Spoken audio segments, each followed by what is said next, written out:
Hello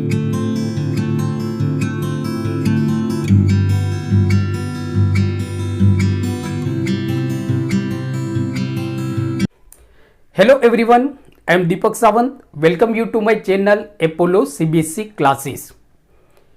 In today's video lecture, we are going to learn Standard 8 Maths. Chapter is Quadrilateral. Beta, quadrilateral is very important chapter, not only for your Standard 8 Maths exam, but it is also very important chapter for your Standard 9th, Standard 10th, even Standard 11th and 12th. If you take maths group in Standard 11th and 12th, so 11th और 12th में भी आपका quadrilateral बहुत important है. दूसरा बेटा देखो कि quadrilateral is a very important chapter in geometry में ये बहुत ही इंपॉर्टेंट चैप्टर है. Even it is a basic chapter of geometry. So please watch today video lecture till and. बहुत इंपॉर्टेंट चैप्टर है आपका और थोड़ा लेंदी चैप्टर है, तो शायद ऐसा हो सकता है बेटा कि इसके हमारे 3 या 4 वीडियो लेक्चर बने. तो please watch every video lecture till and. Her video lecture को एंड तक देखिए, क्योंकि यहाँ पे हम सिर्फ सम नहीं करते बट चैप्टर को बेसिक से अंडरस्टैंड करने का ट्राई करते हैं, जिससे आपका जो मैथ का जो बेस है बेटा वो आपका अच्छा बने, जो आगे जाके आपको JEE की जो एग्जाम देनी है उसमें आपको इजी हो जाए. हम सिर्फ यहाँ पे ऐसा नहीं है कि हम स्कूल की एग्जाम में अच्छे मार्क्स आ गए, बराबर वेदर आपको जो क्वेश्चन है वो अच्छी तरह से मालूम पड़ते हैं या नहीं पड़ते. कि कुछ बच्चे होते हैं कि जिनके मैथ्स में अच्छे मार्क्स आ जाते, 8 में बहुत अच्छे आते हैं, बट उनको मालूम नहीं, वो कुछ क्वेश्चन होते हैं उसको रट लेते हैं या थोड़ा बहुत समझ लेते हैं एंड देन स्कूल में अच्छा परफॉर्म कर लेते हैं.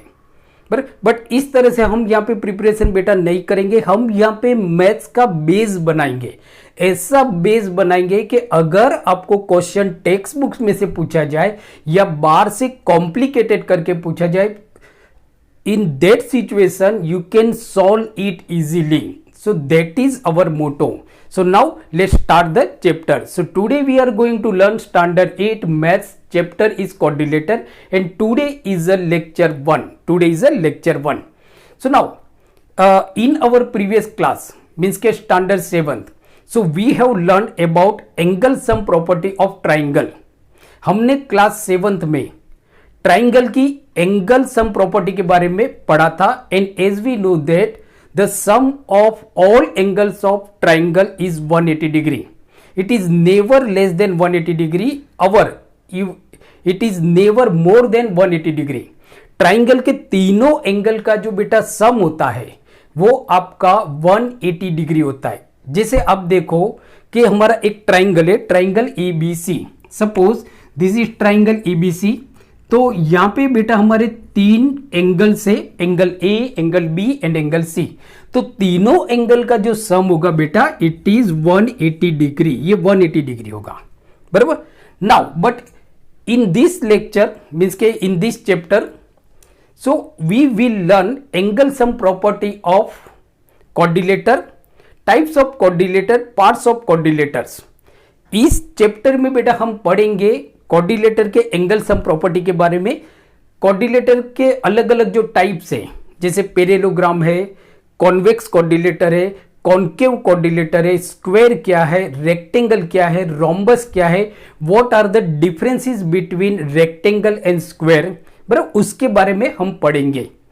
तो सबसे पहले बेटा हम देखते हैं कि व्हाट इज क्वाड्रिलेटर. तो बेटा देखो क्वाड्रिलेटर जो है वो 2 वर्ड से बना है. So quadrilateral consists of 2 words, quadri and laterals. Now quadri means 4 and letter means sides. So any polygon which is made up of 4 line segment is called a quadrilateral. कोई भी polygon है, जैसे example बेटा हम यहाँ पे लेते हैं कि ये हमारा एक पॉलीगोन है. पॉलीगोन बेटा आप जानते हो, हमने पढ़ा था पॉलीगोन के बारे में. सो पॉलीगोन मतलब क्या होता है, any close figure. What is polygon? So polygon बेटा क्या होता है, polygon. So polygon means any close figure consists of line segment. ऐसी कोई भी क्लोज फिगर जो लाइन सेगमेंट से बनी हो उस फिगर को हम बोलते हैं पॉलीगॉन, और ऐसा कोई भी पॉलीगॉन जो 4 लाइन सेगमेंट से बना है उस पॉलीगॉन को हम बोलते हैं क्वाड्रिलेटर।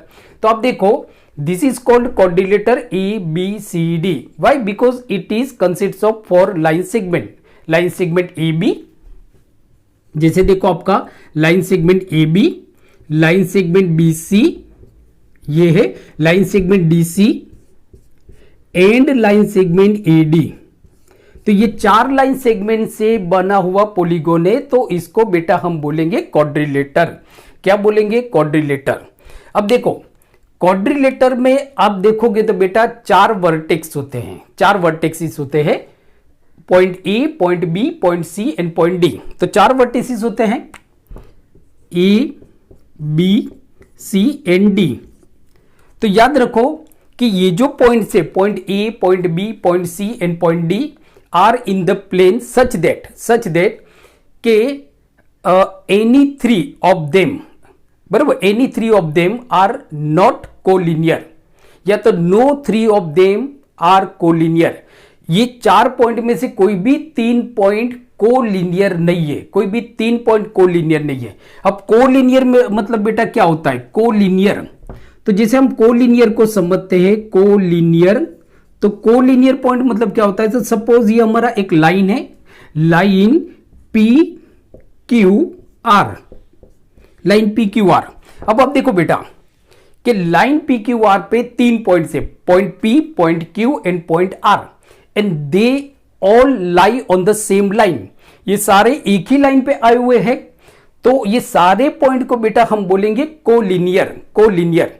तो याद रखो बेटा, प्लीज रिमेंबर, बेसिक मैंने आपको क्या बताया कि क्वाड्रिलेटर की डेफिनेशन बेटा ऑलमोस्ट सबको मालूम होता है, बट आपको बेसिकली अच्छी तरह से अंडरस्टैंड करना है कि भाई एक्चुअली क्वाड्रिलेटर है क्या। तो देखो कि मैंने आपको क्या बताया है कि as I told you that के these 3 points, point P, Q, R are collinear, but in quadrilater no 3 points are collinear। जैसे आप देखो पॉइंट D और C का एग्जांपल लेते हैं, तो कहां पे है बेटा? लाइन CD पे है। कहां पे है? लाइन CD पे है। पॉइंट B और C का अगर हम एग्जांपल लेते हैं तो ये लाइन BC पे है, लाइन BC पे। इसका मतलब क्या होता है? D, C एंड B ये अलग अलग लाइन पे आए हुए हैं। जो पॉइंट B है वो CB पे आया हुआ है, पॉइंट D है वो DC पे आया हुआ है। तो कभी भी क्वाड्रिलेटर में जो 3 पॉइंट होते हैं वो कभी भी बेटा आपके कोलिनियर नहीं होंगे। चलो ये तो मालूम पड़ गया आपका। दूसरा बेटा याद रखो कि कुछ बच्चे होते हैं, उनको जैसे आप पूछते हो बरोबर के stand up and tell me the definition of the quadrilateral, and वो आंसर क्या देगा कि quadrilateral any close polygon made up of 4 line segment is called a quadrilateral, but it is not perfect definition of quadrilateral. मैं आपको समझाता हूं कैसे, ये परफेक्ट डेफिनेशन नहीं है क्वाड्रिलेटर की। तो आप देखो कि क्वाड्रिलेटर में जो 4 लाइन सेगमेंट होते हैं, ऐसा नहीं है कि कोई भी close figure which is made up of 4 line segment is called a quadrilateral. No, it may or may not be quadrilateral, it depends on the properties, it depends on the property। now let's see what is the problem। so हम देखते हैं, यहां पे देखो बेटा, तो यहां पे जो लाइन AB है उसके एंड पॉइंट क्या है? सॉरी, लाइन सेगमेंट AB है, उसका एंड पॉइंट क्या है आपका? A and B।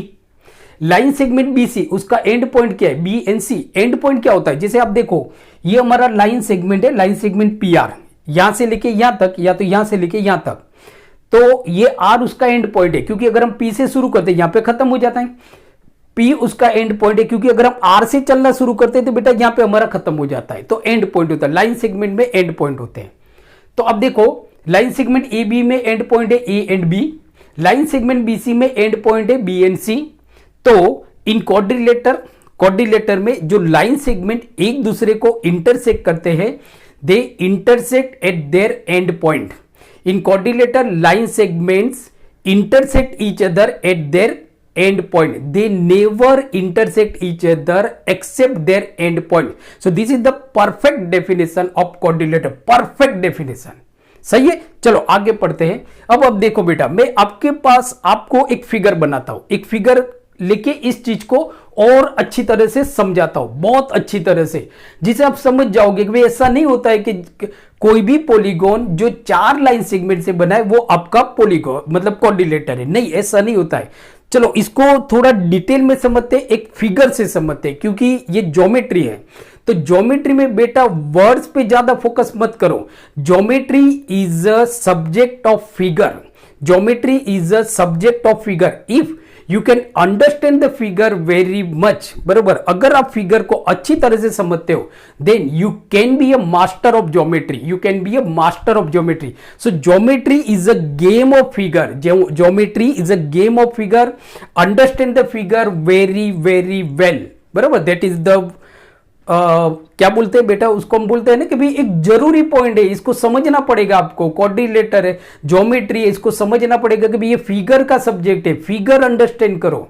कोई इंग्लिश नहीं है कि महात्मा गांधी जी का जन्म कहां पे हुआ था, उसको हमने समझ लिया तो figure. You don't understand the figure, बरोबर। के अगर आप क्वेश्चन कर रहे हो कि महात्मा गांधी जी का जन्म क्या हुआ था, आपको फिगर थोड़ी ना समझना है, but it is a subject of figure. So आप देखो कि ये हमारा एक क्वाड्रिलेटर है, ये हमारा एक क्वाड्रिलेटर है।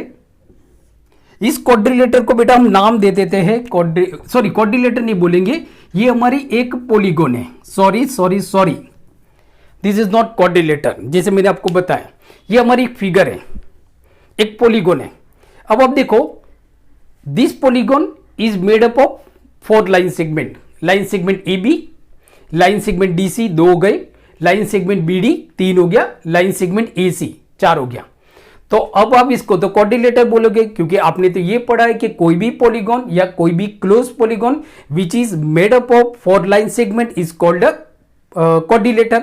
No, but it is not quadrilateral, because as I told you that in quadrilater line segment never intersect each other at any point except their end points।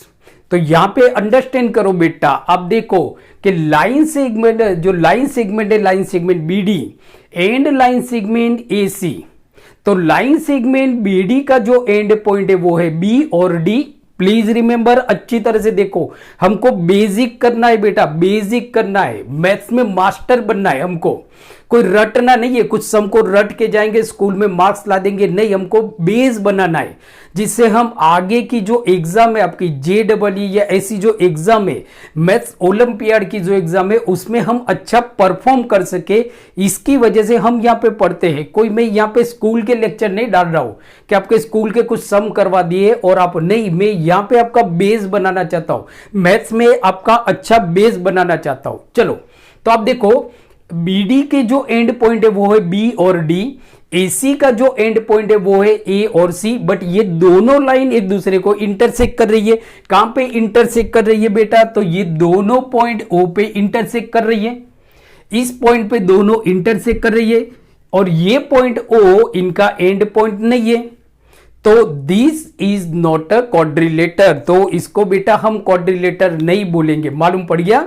तो क्वाड्रिलेटर में याद रखना है कि जो उनकी लाइन सेगमेंट होती है they never intersect each other at any point except their end points, except their end points. चलो आगे चलते हैं बेटा, तो इसको हम मिटा देते हैं। आई होप आप अच्छी तरह से इसको समझ गए होंगे, आप अच्छी तरह से इसको समझ गए, तो इसको हम मिटा देते हैं।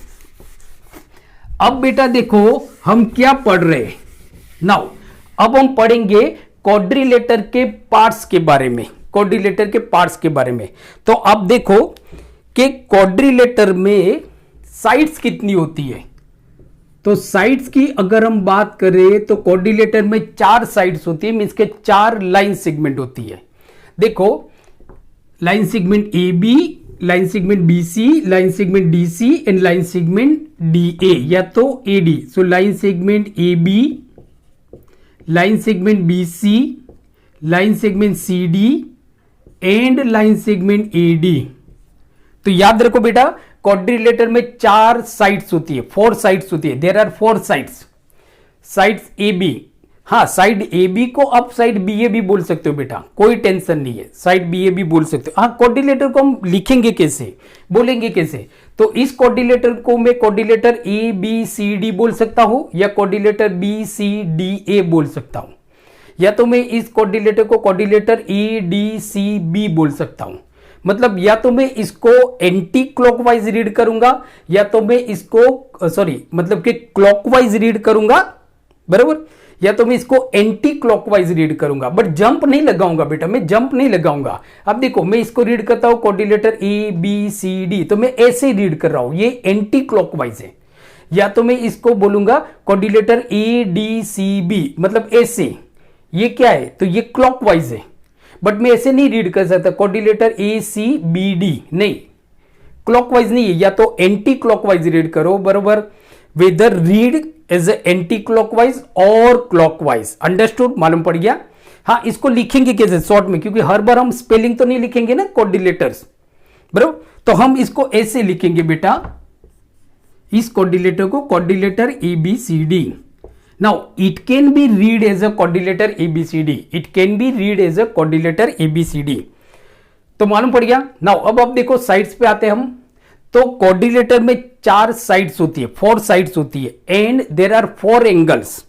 एंगल्स की अगर हम बात करें तो 4 एंगल्स होते हैं बेटा, angles coordinator, angle A, angle B, angle C and angle D, 4 angle होते हैं। एंगल ए, जिसको आप angle B A D B बोल सकते हो या angle D A B B बोल सकते हो, मतलब कि देर आर 4 एंगल्स, याद रखो 4 ही एंगल होते हैं। कभी भी कोई भी कोऑर्डिनेटर में 3 एंगल नहीं होंगे, कोई भी कोऑर्डिनेटर में 4 से ज्यादा एंगल नहीं होंगे। So please remember there are 4 angles in a coordinator. Coordinator में 4 एंगल्स होते हैं, मालूम पड़ गया। वर्टिसेस कितने होते हैं बेटा, तो वर्टिसेस अगर आप देखोगे मींस के पॉइंट्स, तो वर्टिसेस आपके 4 होते हैं, point A, point B, point C and point D. 4 vertices होते हैं, 4 वर्टिसेस होते हैं। चलो ये तो मालूम पड़ गया आपको कि कोऑर्डिनेटर में 4 साइड्स होती है, कोऑर्डिनेटर में 4 एंगल होते हैं, एंड कोऑर्डिनेटर में 4 वर्टिसेस होते हैं। वर्टिसेस मींस के point A B C D, क्योंकि कोऑर्डिनेटर 4 पॉइंट से बना हुआ है, जिसमें से कोई भी 3 पॉइंट कोलिनियर नहीं होते, जो अभी मैंने आपको लेक्चर के शुरुआत में बताया था। चलो आगे देखो, साइड्स तो आपको मालूम पड़ गया। अब जो बहुत इंपॉर्टेंट है वो है adjacent sides. Adjacent sides, adjacent sides, तो आप देखो क्वाड्रिलेटर में एडजेसेंट साइड्स की कितनी पेयर होती है, तो there are 4 pairs of adjacent sides. अब एडजेसेंट साइड्स मींस क्या होता है, तो 2 जो बाजू बाजू वाली साइड्स होती है, जैसे एग्जांपल ले लो, यहां पे हमारा point A, side A B है और साइड ए डी है, ये दोनों एडजेसेंट साइड्स हैं। मतलब फर्स्ट पेयर है आपकी A B and D A. अब क्यों इसको एडजेसेंस बोलेंगे, चलो ये तो मालूम पड़ गया हुए बाजू बाजू वाले, बट इस तरह से नहीं समझना है। कभी कभी आपको कोऑर्डिनेटर इस तरह से ड्रॉ किया जाता है कि आपको मालूम नहीं पड़ता कि बाजू बाजू वाली साइड कौन सी है, तो बेसिक अंडरस्टैंड करो। अब देखो ये जो साइड है ए बी, उसके एंड पॉइंट कौन है, ए एंड बी। ये जो साइड है ए डी, उसका एंड पॉइंट कौन है, डी और ए। तो दोनों साइड में एक पॉइंट कॉमन है, दोनों साइड में एक पॉइंट कॉमन है, इसके लिए दोनों को हम एडजेसेंस बोलेंगे। दूसरा अब देखो, तो दूसरा है हमारा B C, sorry A B and B C. ये हो गया फर्स्ट, ये हो गया सेकेंड, ये दोनों भी एडजेसेंस है क्योंकि दोनों में पॉइंट बी कॉमन है, पॉइंट बी कॉमन है। तीसरा क्या है, तो B C and D C, B C and D C. अब देखो BC एंड DC ये बाजू बाजू वाली साइड है क्योंकि दोनों में एक पॉइंट कॉमन है। चौथी साइड आपकी कौन सी है बेटा, तो DC एंड AD। तो देखो DC एंड AD दोनों में एक पॉइंट कॉमन है आपका, पॉइंट D आपका कॉमन है। तो बेटा याद रखना है, प्लीज रिमेंबर, बहुत इंपॉर्टेंट है। टॉपिक को अंडरस्टैंड करने के लिए, आगे जाके आपको सम करने के लिए इस चीज को समझना बहुत जरूरी है। There are 4 pairs of adjacent sides in a quadrilateral. और ये मैंने लिखा हुआ है बेटा, आप इसका स्क्रीनशॉट भी ले सकते हो या तो आप इसको साथ साथ में लिख भी सकते हो। तो आप एक काम करो, इसका स्क्रीनशॉट ले लो। चलो, तो आई होप आप लोगों ने इसका स्क्रीनशॉट ले लिया होगा। अब हम देखते हैं एडजेसेंट साइड्स के बाद बेटा हम देखते हैं ऑपोजिट साइड्स। ऑपोजिट साइड्स, तो देखो बेटा एडजेसेंट साइड्स की 4 पेयर होती है, ऑपोजिट साइड्स की 2 ही पेयर होती है, बराबर। हम फर्स्ट देखते हैं A B and D C, opposite है। ऑपोजिट मतलब सामने सामने वाली, सामने सामने वाली। आपका समझो कि यहां पे एक कमरा है, तो ये जो दीवार है और उसके सामने वाली जो वॉल है वो ऑपोजिट है।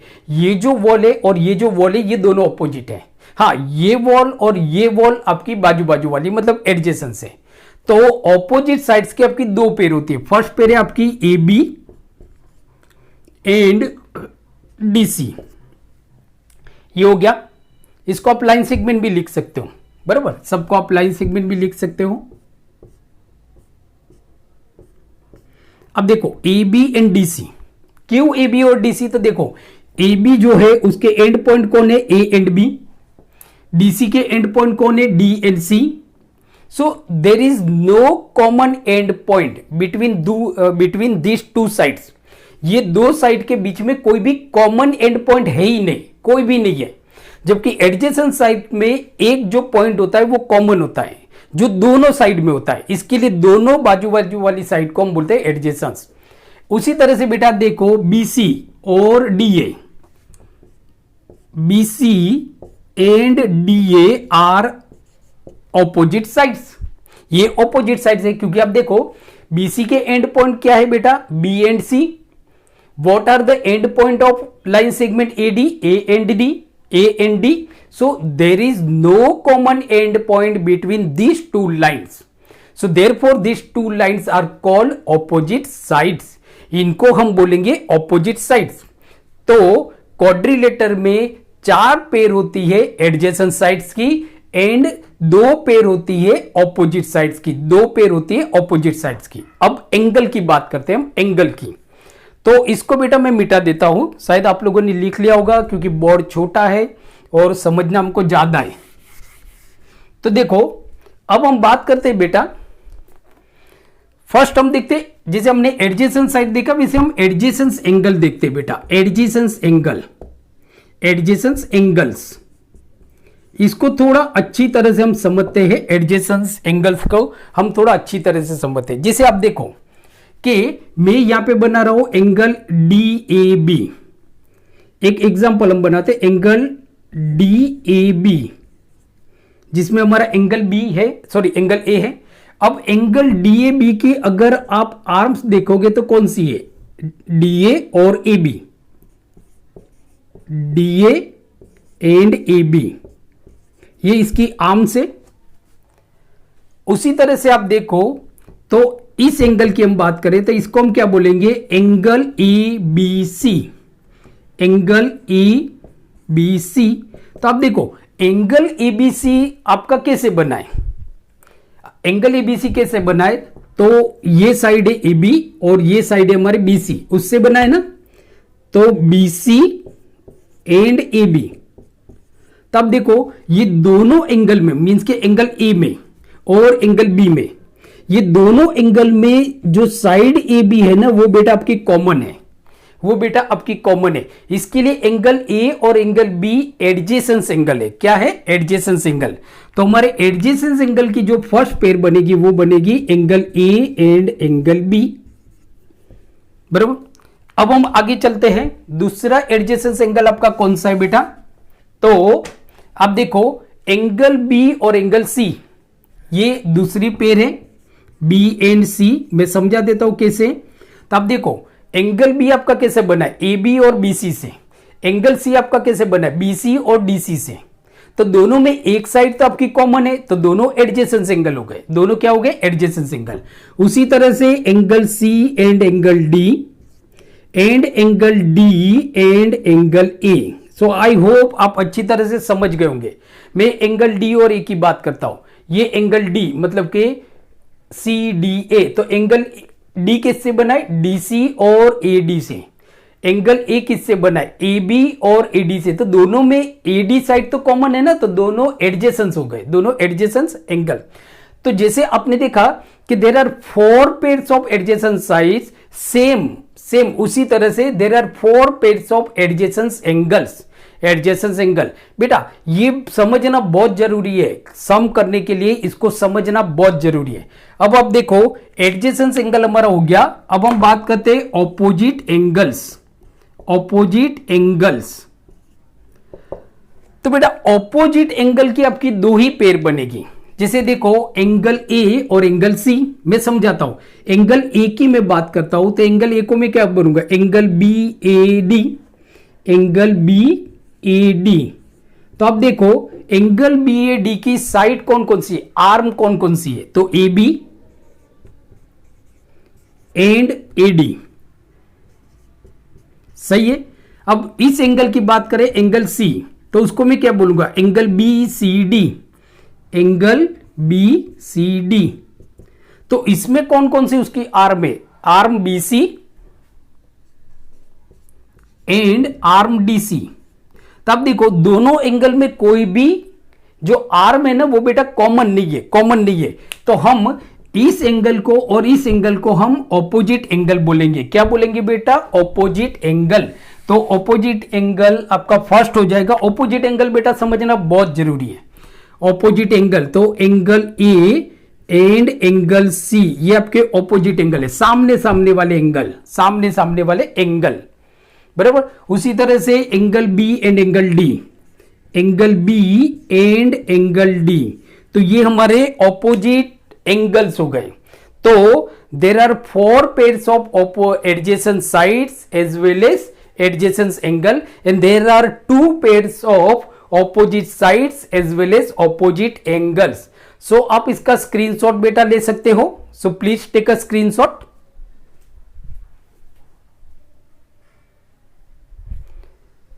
चलो आगे बेटा हम देखते हैं डायगोनल्स। डायगोनल्स क्या होते हैं, डायगोनल्स। तो आप देखो कि क्वाड्रिलेटर में 2 डायगोनल्स होते हैं। क्वाड्रिलेटर में आपके 2 डायगोनल्स होते हैं। प्लीज रिमेंबर क्वाड्रिलेटर में 2 डायगोनल्स होते हैं। डायगोनल्स मतलब क्या होता है कि जो आपके ऑपोजिट एंगल होते हैं उसके जो वर्टिसेस होते हैं उसको ज्वाइंट करने वाली जो लाइन सेगमेंट होती है उसको हम बोलते हैं डायगोनल्स, उसको हम बोलते हैं डायगोनल्स। तो आप देखो मेरा ऑपोजिट एंगल क्या है, एंगल ए और एंगल सी। इसके वर्टिसेस क्या है, वर्टिस ए एंड वर्टिस सी, ये दोनों को मैंने ज्वाइन कर दिया तो ये मुझे मिला डायगोनल्स, डायगोनल्स। तो 2 डायगोनल्स होती है, एक हमारा डायगोनल से ए सी, दूसरा। तो आप देखो एंगल बी और एंगल डी मेरा ऑपोजिट एंगल है, एंगल डी और एंगल बी मेरा ऑपोजिट एंगल है। तो इसके जो वर्टिसेस है, vertices D and vertices B, दोनों को मैं ज्वाइंट करता हूं तो जो लाइन सेगमेंट बनती है वो हमारे डायगोनल्स है। तो 2 डायगोनल्स होती है A C and D B. तो बेटा please remember there are 2 diagonals. Quadrilateral में 2 डायगोनल्स होंगे। कभी भी किसी भी क्वाड्रिलेटर में 1 डायगोनल्स नहीं होंगे या किसी भी क्वाड्रिलेटर में 2 से ज्यादा डायगोनल्स नहीं होंगे, बराबर। कभी भी ऐसा कोई क्वाड्रिलेटर नहीं है जिसके अंदर 3 डायगोनल्स हैं या जिसके अंदर 1 डायगोनल्स है। 2 ही डायगोनल्स होती है। कैसे होती है, 2 ही डायगोनल्स होती है।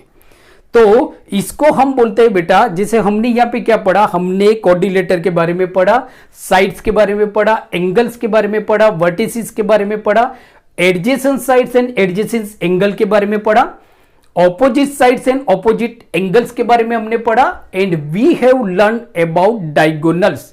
डायगोनल्स के बारे में हमने पढ़ा। अब आप देखो बेटा कि जो क्वाड्रिलेटर होता है वो प्लेन को 3 पार्ट में डिवाइड करता है, प्लेन को 3 पार्ट में डिवाइड करता है। आपने इसका स्क्रीनशॉट ले लिया है तो मैं इसको थोड़ा मिटा देता हूं। तो अब देखो क्वाड्रिलेटर जो होता है वो प्लेन को 3 पार्ट में डिवाइड करता है। मैं आपको बताता हूं कैसे। समझो बेटा कि ये हमारा एक प्लेन है, दिस इज द प्लेन। अब मैं इस प्लेन के अंदर एक क्वाड्रिलेटर बनाऊंगा, बराबर। So I will draw a coordinator in this plane. मैं इस प्लेन के अंदर एक कोऑर्डिनेटर बनाऊंगा। वो कोऑर्डिनेटर इस प्लेन को 3 पार्ट में डिवाइड करता है, 3 पार्ट में, बराबर। तो जैसे सपोज बेटा हम समझते हैं, तो ये हमारा हो गया कोऑर्डिनेटर, ये हमारा हो गया कोऑर्डिनेटर ABCD, कोऑर्डिनेटर ABCD। तो आप देखो ये जो कोऑर्डिनेटर है इसने ये पूरे प्लेन को, मतलब ये जो बोर्ड है ना बेटा, इस बोर्ड को 3 पार्ट में डिवाइड कर दिया। एक आप देखो, मतलब ये तो क्लोज फिगर है ना, एक बार आप अंदर घुस गए ना तो बाहर नहीं निकल पाओगे, बराबर। मतलब it is a close figure, कहीं से आप अंदर नहीं जा सकते या अंदर से कहीं से भी बाहर आप नहीं निकल सकते। तो आप देखो, तो इस कोऑर्डिनेटर ने ये पूरे प्लेन को 3 पार्ट में डिवाइड कर दिया। जैसे एग्जांपल देखो कि यहां पे है मेरा पॉइंट P, तो पॉइंट P कहां पे है बेटा, कोऑर्डिनेटर के अंदर है। पॉइंट P आपका कहां पे, कोऑर्डिनेटर के अंदर है। तो ये जो पार्ट है ना, अंदर वाला हिस्सा, उसको हम बोलेंगे इंटीरियर ऑफ कोऑर्डिनेटर। क्या बोलेंगे, इंटीरियर ऑफ कोऑर्डिनेटर। तो फर्स्ट पार्ट क्या होगा, इंटीरियर, इंटीरियर ऑफ कोऑर्डिनेटर। इसको मैं कोऑर्डिनेटर बोलता हूं बेटा, लिखता नहीं हूं, कोऑर्डिनेटर है, समझ जाओ ना। पर तो पॉइंट P हमारा क्या है, in interior of the coordinator. अब आप देखो यहां पे पॉइंट मैंने बनाया Q या तो R, ये मेरा पॉइंट है R, या तो ये मेरा पॉइंट है S। तो बेटा देखो पॉइंट R और पॉइंट S हमारा कहां पे है, कोऑर्डिनेटर के बाहर है, कोऑर्डिनेटर के बाहर है। तो उसको हम बोलेंगे एक्सटीरियर ऑफ कोऑर्डिनेटर। ये जो है ये सारा कोऑर्डिनेटर के बाहर वाला हिस्सा है बेटा। तो इसको सेकेंड पार्ट आपका क्या हो जाएगा, तो सेकेंड पार्ट बेटा आपका होगा exterior of coordinator, exterior of coordinator, of coordinator, exterior of coordinator. दूसरा आप देखो, तो पॉइंट ए कहां पे है, तो पॉइंट ए न तो कोऑर्डिनेटर के अंदर है, मतलब कि it neither lies inside the coordinator और आउटसाइड द कोऑर्डिनेटर। तो हम क्या बोलेंगे उसके बारे में, क्या बोलेंगे, कुछ बोलेंगे नहीं क्या भाई, मैं कहां पे हूं। पॉइंट ए भी तो चिल्लाएगा ना कि भाई वेयर आई एम, मैं कहां पे हूं भाई, क्या मैं कोऑर्डिनेटर के अंदर हूं या तो क्या मैं कोऑर्डिनेटर के बाहर हूं। बट हम उसको बोलते हैं चुप, you are not inside the coordinator, however you are not outside the coordinator, you are on the coordinator. आप कोऑर्डिनेटर पे हो, तो ये कोऑर्डिनेटर, तो मतलब कि कोऑर्डिनेटर खुद भी तो होगा ना। तो हमारा जो थर्ड पार्ट होगा बेटा, थर्ड, तो वो क्या है, coordinator itself, coordinator itself. So please remember, coordinator divides plane into 3 parts. First part is the interior of coordinator, second part is the exterior of coordinator and third part is the coordinator itself। खुद भी तो है ना, point A कहां पे, वो तो coordinator पे है।